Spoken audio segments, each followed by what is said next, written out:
Hello, everyone, and welcome to the Gospel Tech Podcast. You are listening to our 7-episode series that is the Gospel Tech Crash Course. If you have found us through the Purposely Podcast Network, if you've just found us through friends who've shared it, you want to start here because we have 120 some odd episodes at this point, and that's a lot of information. So what we've done is we've condensed the top 7, an episode on each of the topics that parents ask us about most. This is video games, social media and smartphones, pornography, safe tech at home, just the big picture on technology and the gospel that'll ground us in this conversation so that you can then go back and make sense of what you're going to hear, but you don't have to start at episode 1 and listen to 2+ years worth of content. So welcome to the Gospel Tech Podcast. Thank you for being here. I hope you were encouraged, and I'm excited to be on this journey with you. Welcome to the Gospel Tech Podcast, a resource for parents who feel overwhelmed and outpaced as they raise healthy youth in a tech world. As an educator, parent, and tech user, I want to equip parents with the tools, resources, and confidence they need to raise kids who love God and use tech.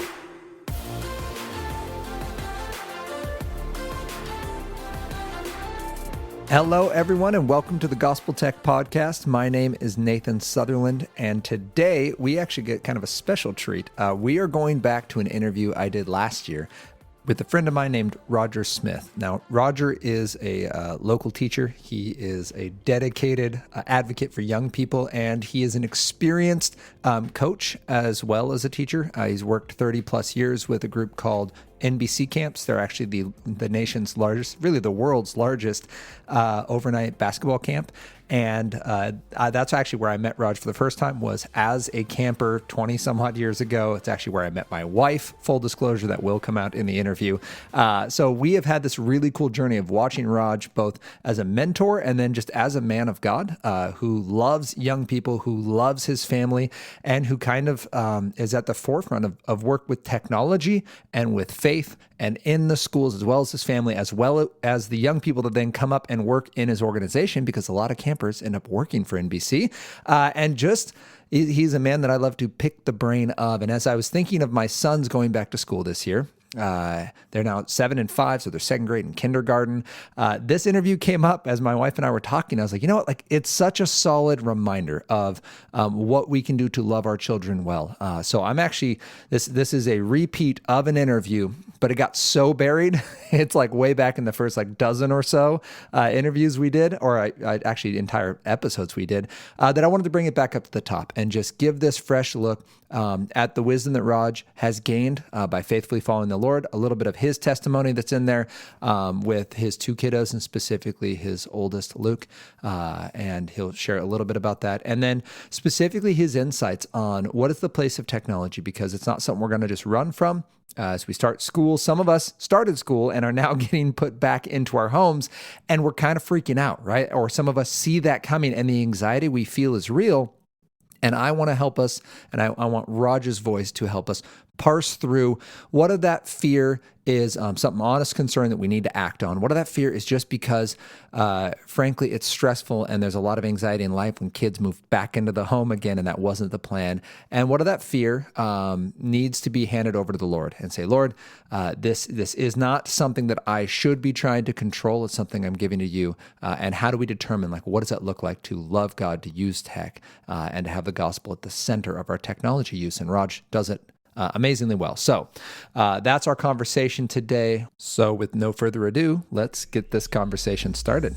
Raj, thanks for being with us today. You betcha. So everyone, we have Roger Smith with us today. He's the VP of NBC Camps out of Auburn, Washington. He's the site director in Auburn, Washington. Yeah. The NBC Camp's a little bigger. He's been a teacher for, is it 30? 30 years. Yeah. 30 years now. Yeah. All elementary. Have you taught all grades, or has it been? 3rd grade. For the first 10, and the last 20 have been 5th grade. 5th grade. Yeah. That is fantastic. It's a beautiful age. And then as a parent, you're here as well, with 2 kiddos going into 3rd grade and going into 8th grade. That's correct. Which is right in the wheelhouse of our tech conversations. Yeah. And Roger's been a huge deal. And Anna, in my life, we actually met at NBC camps.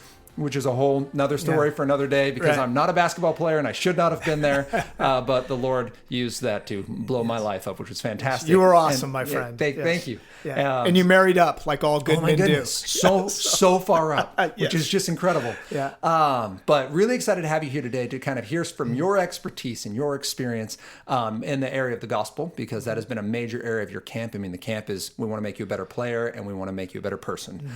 So talking about kind of your experience and how that has changed in this revolution. I mean, your career has spanned now from the introduction of the internet and the personal computer to everyone comes with a supercomputer in their pocket. And just kind of, what does that look like on a camp standpoint? What does that look like in an educational standpoint with younger kiddos? And then as a parent, like, how are you navigating this world? So our audience is a lot of parents and a lot of grandparents who are trying to process, how do we connect the truth of the gospel to the technology we live in without just being afraid of everything and hide in a box, like we're told to be in the world but not of it. So my hope today is to kind of pick your brain on some of that and get some of that. So I guess to start us off, why don't you tell us a little bit about your fam and how you came to a point where you were wearing all three hats? Because it's a journey. Sure. Yeah. Yeah, you bet. Well, first of all, I've been married for 18 years to my beautiful wife named Jess. And we have two kids, like Nathan had already said. We have Luke, who's 13, and Lainey, who is 8. And it's been a journey. My son was born with a very special heart. He was a single ventricle baby, so he's had 5 open heart surgeries since he was born. And God really has used that in our lives to kind of just make us really be able to walk the talk of loving Jesus and having faith and knowing that God has a plan. So he teaches us that on a daily basis, as we are so thankful just for his life and every day we get with him. Lainey came beautifully on a sunny day like today, and just no issues from her end, and was a blessing to us, and a walk of faith to have a heart baby and then decide, no, we're going to try again with a little girl, and know that, hey, listen, if she has a heart condition, then we'll deal with that too. But God blessed us, and she has a perfectly healthy heart. So they are the joys of our life and the gifts of our life, and we are so thankful for them.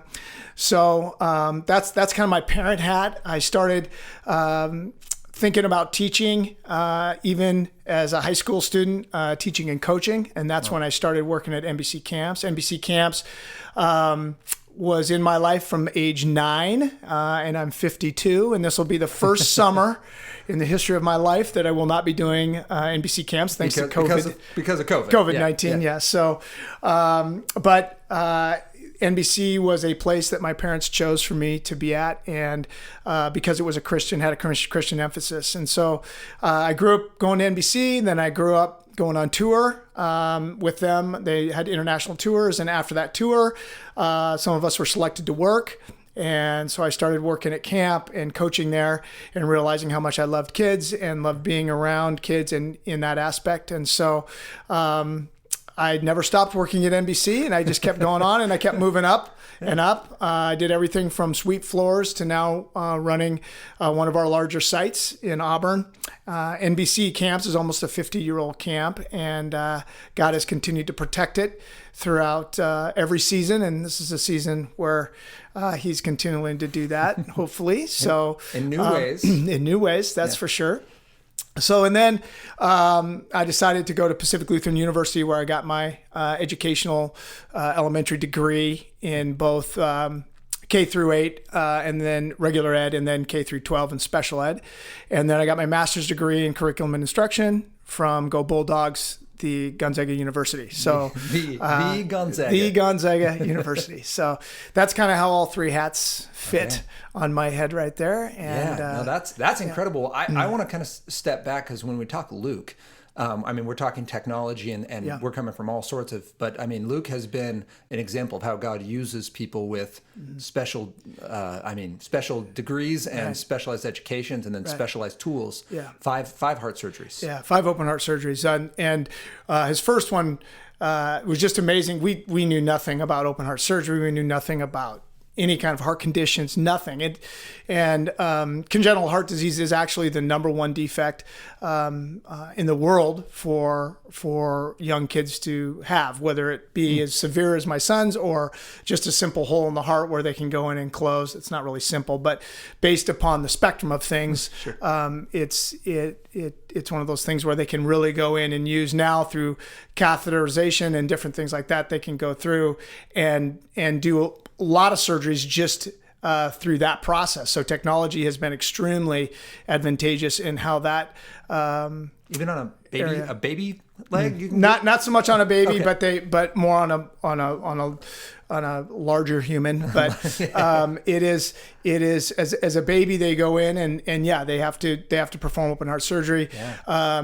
That heart is about the size of a small raspberry, and those docs are in there for 4 to 6 hours rewiring, and they are absolutely amazing. That's incredible. Children's Hospital in Seattle they're just incredible, and their pediatric cardiology unit is unbelievable, and the nurses there are, we just believe, sent from heaven. They are. We came into contact with so many nurses that not only love Jesus, but were incredible with us and with our journey there. So, No, that just excites me because we talk about technology and there are some drawbacks at times, right? But to see like we can point to people that are here because God's used this technology. Yeah. So thank you to anyone who is a doctor or a nurse or working in a medical field, because we know that those heart surgeons and specialists, they didn't get there overnight. Yeah. They dedicated decades of their life very true. to begin that career and then to be able to work on a raspberry-sized heart, right, for 4 to 6 hours is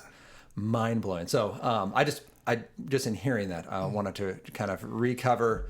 Camp has been incredible. By the way, audience needs to know, Raj, literally when I was at camp, so I went to NBC for just training because I was a wrestler football player, and then it was summers and I was like, I need to do something other than just like sit here and get lazy. So I went and just worked out, and I remember D-Day. We would go in for defensive day, go to the gym. There were 3 different rotations to this D-Day, hour and a half long section, and you ran each of them. Yeah. Like you were up front, defensive position for a solid hour 3 times in a row. Yeah. Which still blows my mind. I was always like, this will probably make sense when I'm an adult. I'm an adult. Like, it's been 20 years. It does not make any sense. Those are the old days, my friend. Those are the old days. So, 52 now. I get a defensive stance for about 10 minutes. And then I'm like, that's good. That's because I'm right down to like 30 seconds. Yeah. But this is the reason I cycle, because it's so much lower impact. But no, that's incredible. So then you became a teacher. You have worked for 30 years with elementary school kids. Yeah. I think...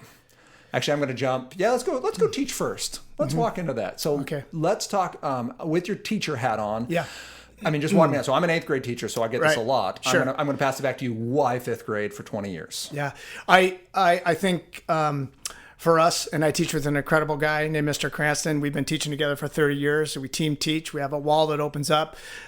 He is basically my work wife. He is awesome, and I've learned so much from him as well. But I think one of the reasons we've stayed at the elementary level is we get 7.5 hours a day with our kids. The junior high is great, and there's incredible teachers there at the high school and the junior highs as well. But man, they get 15 minutes and then they got to move on. For us, we get our kids all day long. And that was something that has been really the strongest reason why I've stayed at the elementary level, is because the amount of time I get to spend with my 28 kids, or 32, or we started with 40 last year. So but yes, exactly. But we love that amount of time. Yeah. Yeah, and that is huge, right? Like that's my number one frustration with the middle school was I love that I get to see 150 different kids, but it's 50 minutes. Right. It's a minute and 37 seconds or whatever per kid if I don't teach or answer any question. Like it's just so segmented. So that is really cool. So then you've watched them come in. So on the tech side, what are some of the benefits you've seen? I mean, over 30 years, again, like green blinking screen with a little cursor, right? 26 years ago to now where we have one-to-one devices and online platforms. And even COVID has taught us the online fun of trying to teach groups from home through Zoom or whatever. Right. So what have been some of the benefits you can peg of like, this was beneficial, this has been positive for my teaching experience? Yeah, I think with technology, one of the things that has been helpful is really the creative design of new curriculums that come across that are digital.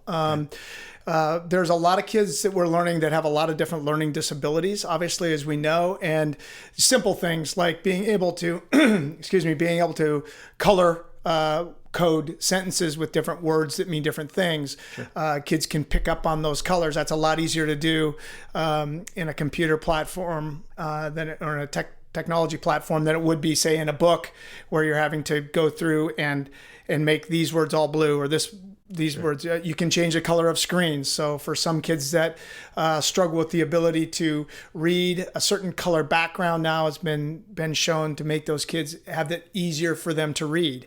I think the simplicity of being able to use animation, color, and kind of creative design behind how education kind of jumps off the screen. I think those things have been extremely valuable in balance. And I think for elementary kids in particular, I can talk about kindergarten and first grade in particular, the way the alphabet is given, the way words are sounded out, your sight words, all those different things come alive on a screen, where in a book it can be like, that's interesting. Hard to hold a 6-year-old's attention. Yeah, but boy, you get them on that, and that's part of the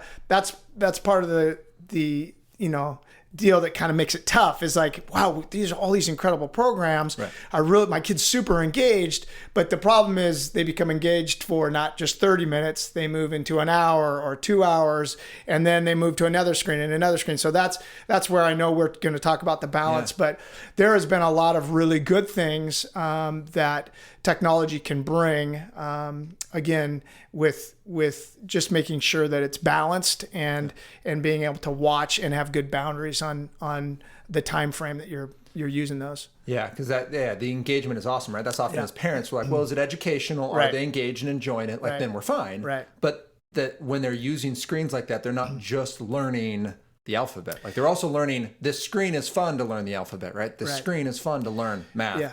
And then the screen kind of is the one thing that doesn't change. And they go, well, I like the screen a lot. Right. And then that kind of becomes like, if it's not on the screen, then I'm probably not going to be as engaged with that, right? Like, it almost has I can't even think of it, suppressing effect on what might be a natural level of interest. You almost have suppressed natural interest lower.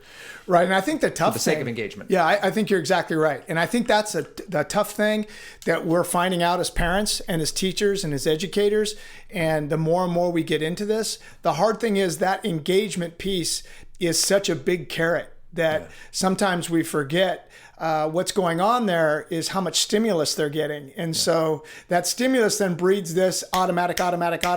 And when it's not there, you lose interest. And so when you're younger and you have that immediately, that causes the kid's ability to be able to stay focused in a conversation, or when you actually do have to get a book out and read and go through, that causes them to disengage sooner. So that's something that we have to find a balance for and be able to level out. And we have to be really, really careful of, I think. Yeah. Well, and then on that, like some of the negatives then that are starting to rear their head, obviously some of the attention focus issues of if I'm not constantly throwing up a new carrot, or if the same carrot stays there too long, they're getting flighty on me. What have you seen as some of those drawbacks? We're talking 5th grade. So yeah, and I think, coming into 5th grade now, so many of our students have cell phones and smartphones. Yeah, I want to touch on that in a minute. Oh yeah, I think good. I was wondering. Do you have 15 hours? But I think and tablets, and even my own kids, just the screens at home. I think as good parents, you're trying to always balance that, and you're trying to figure out what's the right amount. But we can definitely tell there, and it's been proven for years. Proven for years in our classroom. Sure. We always used to call them game heads, right? Which would be a term that we would use. Like, we would know within, literally a couple days what kids had been watching more TV than other kids. In the old days, when you had, the old game stations, when those kids were on them all the time, we would know, because those are always the kids in our classroom that would be the least focused. And we would be able to say to them, hey, listen, how much video game time do you get? Oh, I play video games all the time. Well, we knew that going in because they literally could not stay on point. And this is back, this is back 10, 11 years ago even. We're seeing this. And we had said for years, like, there's a problem. Like, if you're going to play a ton of video games and watch a ton of TV, those are the guys we struggle with the most in class. And sure enough, every single time in our own little petri dish, we would be able to see, and we've been barking about that for a long time. Like, you've got to stay off the screens. You've got to balance that out. And so it's nice to have the research now to back us up a little bit, because parents are now starting to take a real serious look at that. Like, okay, this is a problem. Problem now is there's 10,000 more tech things out there than there ever were. So there's a lot more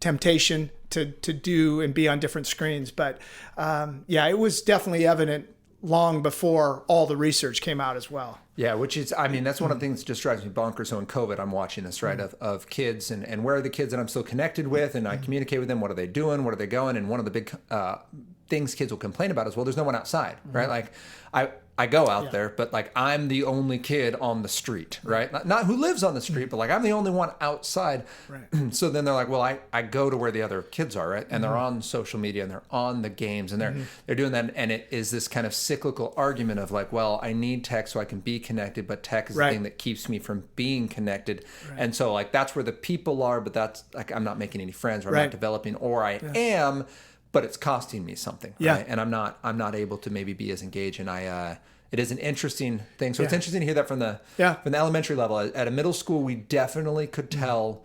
I know what you're saying, where you have those kids whose social skills are different. Or I could always tell, and by the time sarcasm has developed to its zenith at 8th grade, where I'll be like, oh, that kid's a Reddit kid. Like, that kid spends a lot of time on Twitter, right? Like, I can just tell, like, I know from the memes that kid knows and from the jokes that kid makes, like, I know how much time that kid spends online. Like, that's a deep diver right there. That is really interesting. Well, I guess, and my piece, I guess I'd go twofold. We'll go parents and then kids. As a teacher, what if you could make one rule for the classroom and every kid would follow it? Like, what one rule would you make? I guess it can be related to tech, but I guess just, I'm intrigued by if one rule, it's a mandate and everyone's going to say, yes, Mr. Smith, and it's going to work. Yeah. I think, I don't know, as far as one rule, I think our rule is balance. It's, as far as you have to be balanced. Like, we say it all the time. We're not going to try to, and I tell parents a lot too, like, you can't isolate your kids from tech because it's there. You have to learn how to navigate it the right way. And so the right way is doing your research, knowing what the tech does to your child's brain, understand what the tech, how powerful the tech is. That what's the tech? Exactly. Like, on the iPad, you can actually, or on your iPod, you can actually, surf the web. And so, it's amazing to me how many times a parent will come in and not understand the tech that their kids are using. They feel like it's safe. They didn't know there were these guards. So I think the education piece is important for parents. But the one thing that we tell our kids, because to go into a kid in 2019 and 20 and say, hey, listen, get rid of your phone, get rid of your tech, that's not going to happen. Right. And, but to go in and say, listen, you need to consciously think about having balance in your life, but in every area, not just in tech, but in every area, but having balance that, okay, this is what technology does to your brain. This is what it can do. And so educating them on the neuro piece of that, and then being able to get them to buy in. And it's amazing. One thing I will say about the millennial group, for sure, they're incredibly intelligent. They are super, super bright. And we tell them that all the time. You are so smart. And part of that is because they have information at their fingertips. They are able to dive into all kinds of information. They are extremely well versed in a lot of different things, and they know about a lot of different things. And so for them to appeal to their intelligence and their IQ and say, so think about it. If you know this hurts your mind and your brain, and it's amazing how that education, a lot of people think, oh, do they really buy into that? I'm telling you, yeah, they do. They just need to know about it. And then giving them and empowering them to say, you get to make that decision. So that rule of balance, I think, would be, and having them buy in. Now that's fifth grade, right? And a lot of people say, oh, that's a 10, 11-year-old. Do they really? You haven't been in a classroom with a 10 and 11-year-old lately. They can make lots of great decisions. Yeah. They know and they can buy in. And I think from what we've seen with our kiddos, they're super motivated to do the right thing. And they want to do the right thing. And so, they need to learn really and be educated on how tech is good, but how tech can also hurt them. Yeah, and I love that because that is... First of all, it's hope focused, right? Like we are focusing on we're not scared of technology. It's not a boogeyman. Right. We're not throwing that out there like you're gonna rot your brain, which is what I was always told when I was gaming growing up, right? And what parents meant was we see a difference in you that is not positive. It's not making you more Nathan. It's making you more of whatever this game is, right? It's sucking some of your soul out, right? And it's replacing it with just empty feelings. And so I think that hope focus is like, man, like you are so smart, and you are so parents when you're listening to this, grandparents when you're listening, and you start to see that we use that term, the reset, right? Mm-hmm. Does this tech impact your relationships and responsibilities, your emotions, your sleep, your enjoyment, and your time, right? If you can look at those 5 areas and say, no, like my tech does not impede, it doesn't get in the way of my relationships, responsibilities, emotion, sleep, enjoyment, and time, then we're fine, right? Your kid's doing great. Maybe they need to go get a new hobby, but they're doing fine on the tech end. But when we start to see man, there's this gap, like that kid's coming in and he can't hold a conversation. We don't just blast tech, we build the conversation, right? We engage that kid in a relationship, and it's something that will help him with. And I love that idea just of what you said of these kids are smart and they don't like to feel like they're being gamed, which parents and grandparents, this is the time we cannot handle this conversation like it's a conspiracy. Okay, they do not want to hear about a conspiracy about how those people out there are trying to destroy kids. Because really, at the end of the day, that's not true. These companies are trying to make a profit, and they have found a hyper effective way to do that, which is engagement. And that's what education is getting sold on. They're looking at student engagement. Yeah. This kid is focused on math, and that math score went up. You can prove that, and it's true. Yeah. What's hard to measure is, but that kid's interest in paper math, that kid's interest in focusing for long periods of time off of a screen is going down. And it becomes this kind of difficult conversation. But when we look at it in light of a reset, we can go, you know what? But your ability to engage relationally, your ability to be happy in life has lowered. Yeah. Even though this other stuff has helped. And I think and I know you make this in listening to you talk and learned a lot from you as well. And I think there's a big differentiation between educational technology and then the enjoyment of technology. Yeah. The constantly looking on your Twitter feed and seeing all kinds of nonsensical things. I mean, when you, I'm 52, so I can. So parents and grandparents that are out there, realistically, do you really need to see what you ate on Friday night because your teriyaki dinner looks so great? The ability to post, and Nathan, I'm sure you've heard this in his podcast or you've read it, but it's so true. This constant ability to share everything that you're doing.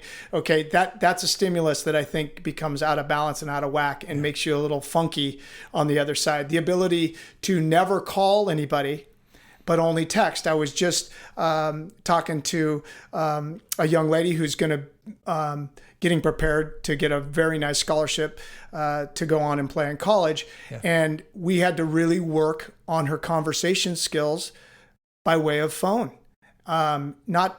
Because of any fault of hers, but everything was done by text. Well, these coaches like to call and talk to you. And if they're spending $30,000 to $40,000 a year, they want to know that you are on the other end of the line and alive. Yeah. And they are looking for that expression. They're looking for that ability to talk and be able to carry on a conversation. Gaming, I know my son has an Xbox, and we use that in balance. But I also know that we can see too. We call it his game head. Like if he comes off of there and he's been on there for longer than 30 minutes or so, he gets wonky and weird, and he wants to disassociate and decide to almost dumb down his life and use gaming as a tranquilizer for boredom. And that becomes a major issue. So some of these engagement activities educationally, if that's what it was, if it was an educational platform, they definitely, you want to have balance there too, but that's way different than the most of the media usage that my students are doing is not educationally based. Right. It is based upon social interaction. It is based upon gaming. And those are the ones that, as you so eloquently state in several of the articles I've read or heard you speak, is that those are the things that really can cause damage, and they do.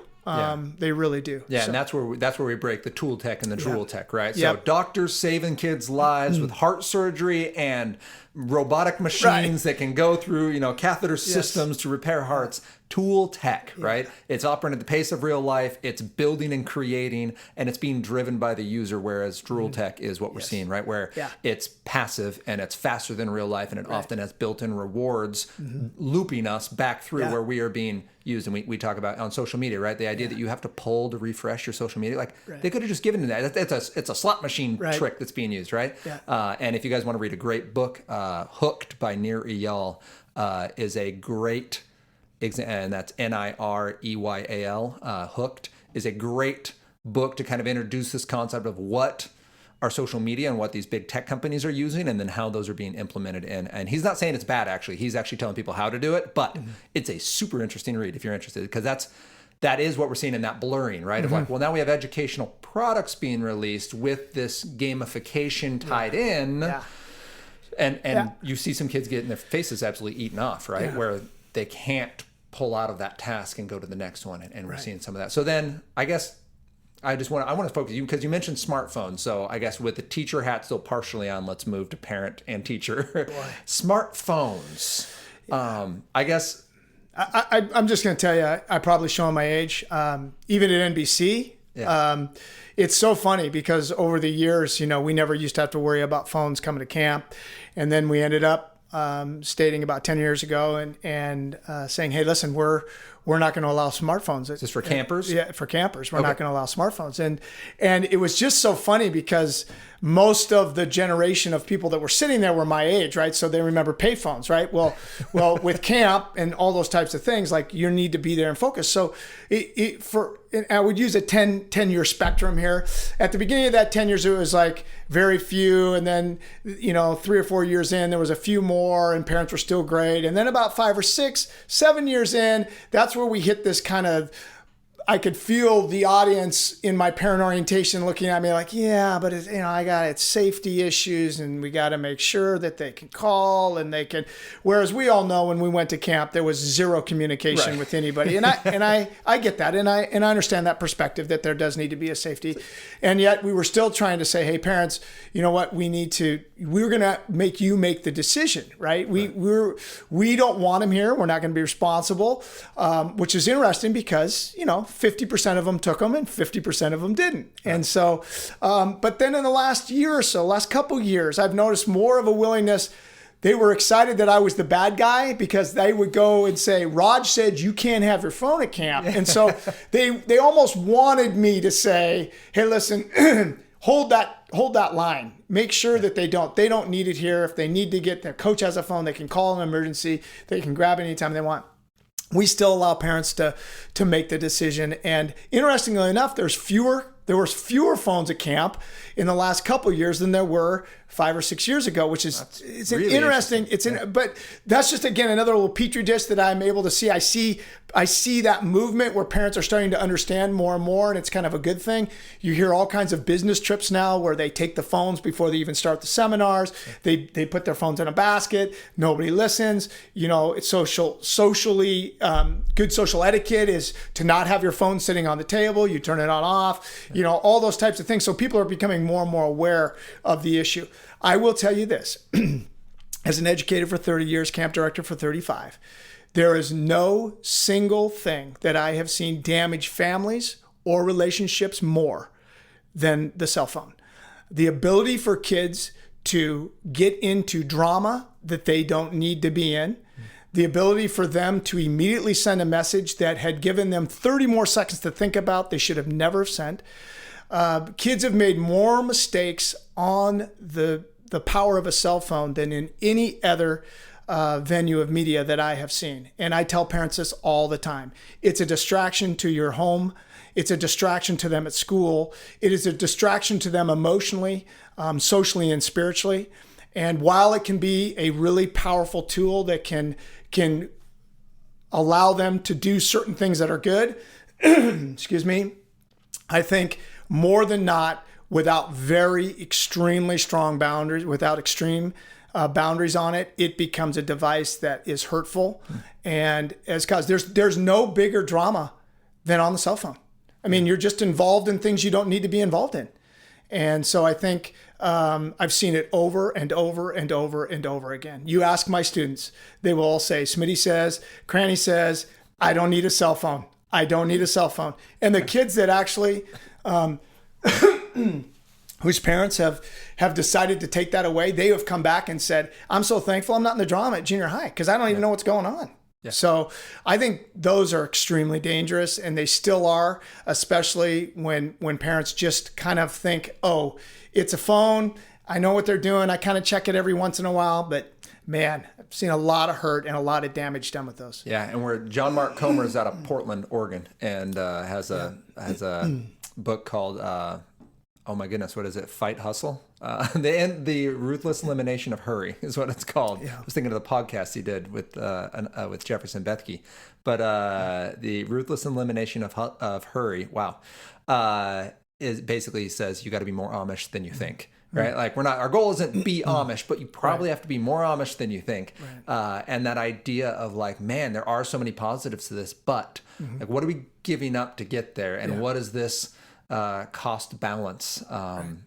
And yeah, that I love, you just put that so well. This idea of our kids certainly get advantages from that, but the number of disadvantages, the number of things with a kid who's lacking a prefrontal cortex, until they're 20 something, really, right? Especially in young men, that is so late in developing. And that's the part that inhibits thoughts and words and action, right? That's the thing that lets you go, is this a good decision? Like we're acting and then going, my 6-year-old son, why'd you do that? Right? And he just literally shoved his brother off the trampoline head first, right? Like, why did you do that? Right. I don't. I literally am just now recognizing what I did, Father. Like, I have no idea.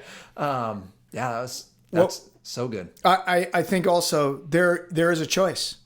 And if you are really concerned about your child being able to get in touch with you, you do have a choice. You have a choice for a small phone that only has ability to not text, that only has the ability just to call.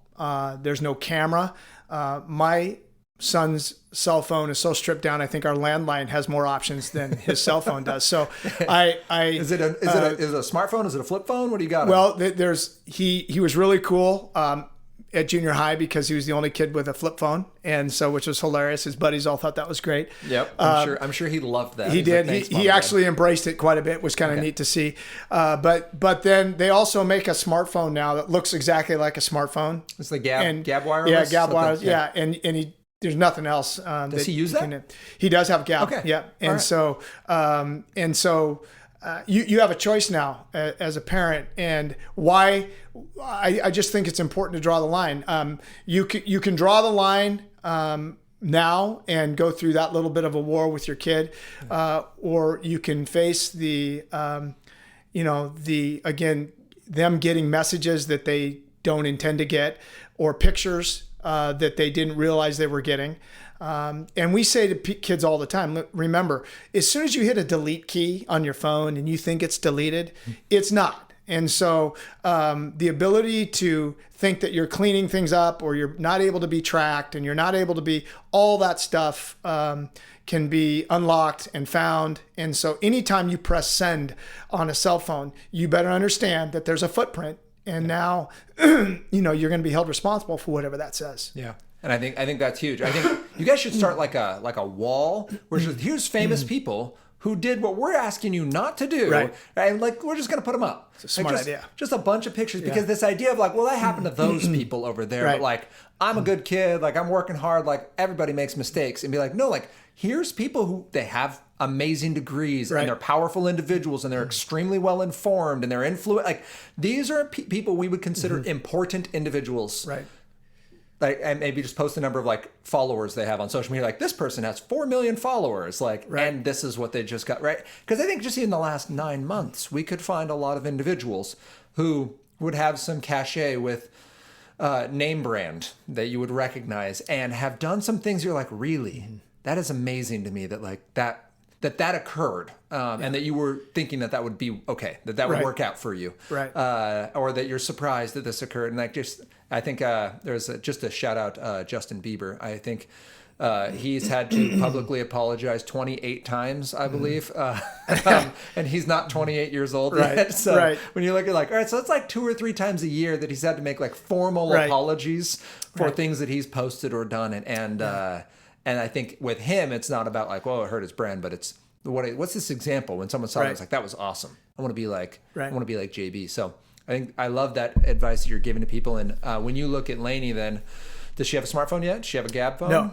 No. What's that? So she's third grade. Yeah, third grade. So Luke didn't have any access to any phone till age 13. Okay. And then that phone is stripped all the way down, gets turned in at night. And the same with their tablets. Their tablets are always turned in.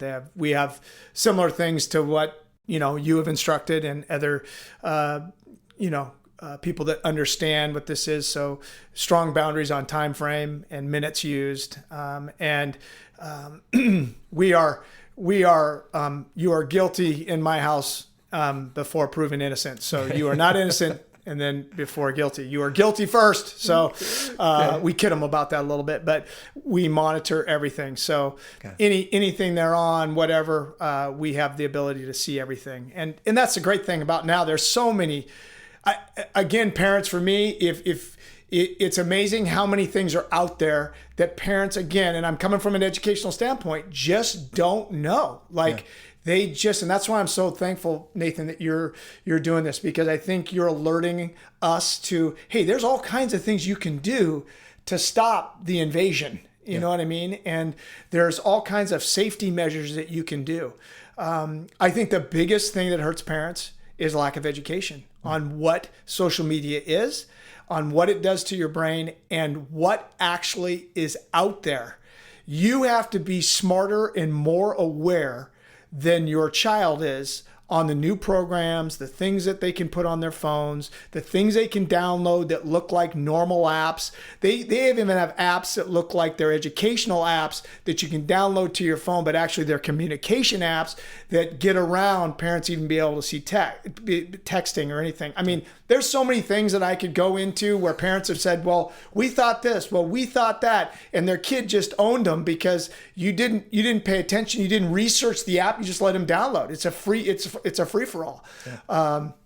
There's no good thing that happens after 6 o'clock on a cell phone. So it's not good to have anybody having, their phone in their bed at night, texting and talk.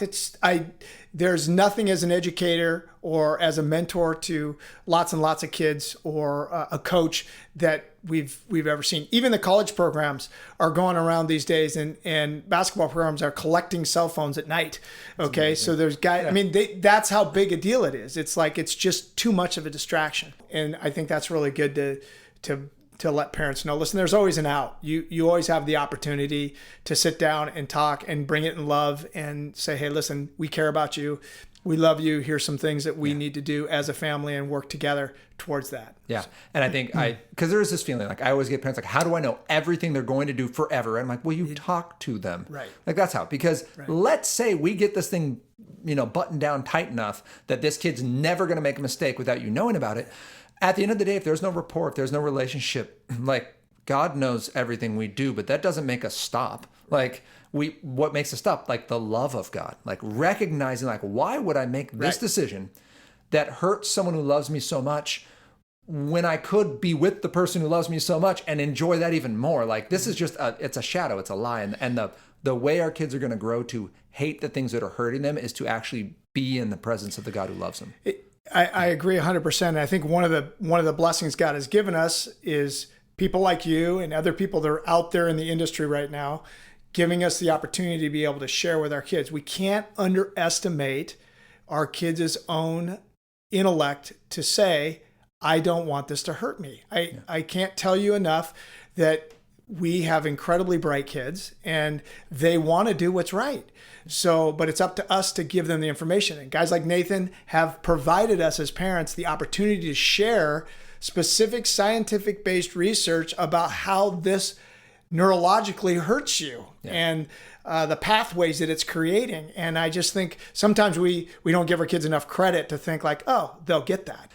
How do you determine if a kid is like, how do you define success for kids? Like when they're, because it's a big part of education. Like we're preparing you for future success, right? It's success in whatever field, basically to have as many opportunities for success as possible. It's when my 8th grader's like, why does this even matter, right? Because the grades don't matter in 8th grade and you get into all this stuff. And be like, man, like I want you to be able to like do the thing you love and not go, man, I wish I had the opportunity, but now it's like, it's unreachable for me. Like you don't need to go do these things. You don't have to go to college. Right. But if in 4 years you get there and want to go to college, like I want that to be an open door for you and not a regret. So when you talk to your 5th graders or to your campers or to your mentors or mentees that are mentors for other kids, what do you say? What do you kind of set out for them as that idea? Well, success. The idea for success is that you outwork. You never get outworked ever. And the old concept of work's done at 5, I stay till 5:30. Practice starts at 4, I show up at 3:30. The consistency at which you can teach yourself how to work hard and be balanced so you don't become a workaholic, but the fact that you can outwork the other person in your field is where the performance gap decides to narrow. So we talk about performance gap all the time in my classroom. There's 3. You have great, you have good, and you have poor. It doesn't matter if you are a teacher, if you're a pastor, it doesn't matter what occupation you're in. You're either great, you're good, or you're poor. And in between that is a space, and that's what we call performance gap. The best way to narrow performance gap is work ethic. Work ethic, work ethic, work ethic. It is much easier to go from poor to good, in my opinion, than it is from good to great. Good to great is where you start to separate in the 80-20 rule, where you start to decide that you're going to be uncommon because you're going to do the little things well. And so the interesting thing about this is the more that we talk about that as 5th grade to 5th graders, they eat this up all the time because they're not used to hearing it as much. So they love the idea of trying to be uncommon. We do a little thing called mental toughness where we'll sit, and I do it with every group that I'm ever in, whether there's 300 campers or 28 5th graders or 17 college kids. I'll say we're going to go into mental toughness. So we're just going to sit quietly. It's obviously a biblical principle and discipline as well to sit in silence. We're just going to do it for 1 minute and see how 60 seconds, what that does to you in 60 seconds. And it's amazing. After 60 seconds, they're like, oh, that was a long time. You know what I mean? And that's where, so in our class, we try to build that up. Like, hey, we're going to go mental toughness for 2 minutes and we're going to go to 3 minutes. And that's the good news, is that you can build that within kids and within people. And so my big thing will always be hard work pays off. Hard work pays off. And doing the small things well to make the big things happen. Be uncommon and do what everybody else is not doing.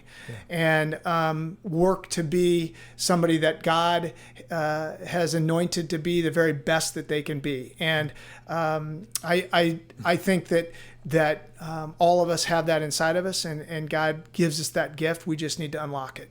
I don't know about you all, but hearing Raj talk like this, it gets me pumped up. Makes me want to go do wall sits and run the mile as fast as I can. But my hope for you in this conversation is that you heard something that you can take and pray through and ponder and even ask your kids about, something that will encourage you as you are raising your children in a modern tech world, as you're sending your kids to schools that are filled with technology, and as your kids are navigating their own lives and their own faith, as they're wondering, what does it look like to love God and to use tech?